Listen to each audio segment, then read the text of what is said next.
Power star Pawan Singh के गाना माई के न्योतले बानी का विश्व रिकॉर्ड। अब क्या खेसारी का गाना माई अंगनवा में तोड़ पाएगा कि नहीं तोड़ पाएगा? तो क्या है खबर, इस वीडियो में हम जानने वाले हैं।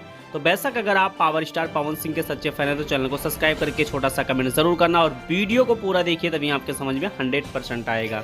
देखिए, खेसारी लाल यादव ने पावर स्टार पवन सिंह से पहले ही गाना रिलीज कर दिया। बिना पोस्टर रिलीज किए ही गाना खेसारी म्यूजिक वर्ल्ड से पहले ही रिलीज कर दिया कि खेसारी का गाना पहले आएगा तो 100% एक रिकॉर्ड बनाएगा, और पावर स्टार पवन सिंह के बाद अगर गाना रिलीज करेंगे तो उनका गाना फ्लॉप हो जाएगा। लेकिन गाना पहले रिलीज करने के बावजूद भी अभी तक पावर स्टार पवन सिंह के गाने का देखा जाए तो माई न्योतले बानी का रिकॉर्ड अभी तक खेसारी का गाना नहीं तोड़ पाया है। लेकिन सबसे बड़ी बात ये निकल के आता है कि खेसारी लाल यादव के गाने पे अगर देखा जाए तो 11 घंटे में 4.1 लाख व्यूज है। वहीं पर पावर स्टार पवन सिंह के गाने पे 7 घंटे में 4.5 लाख व्यूज क्रॉस करके अपने आप में एक नया इतिहास रच दिया है। तो बेशक खेसारी के जितने भी फैंस थे वो बहुत ज़्यादा सोशल मीडिया पे देखा जाए तो बहुत ज़्यादा कंट्रोवर्सी कर रहे थे कि गाने ने रिकॉर्ड बना लिया।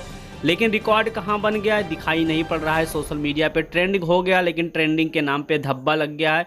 तो बेशक इस पे आपका क्या राय चल रहा है कि क्या खेसारी अब तोड़ पाएंगे कि नहीं तोड़ पाएंगे? कमेंट बॉक्स में कमेंट करें।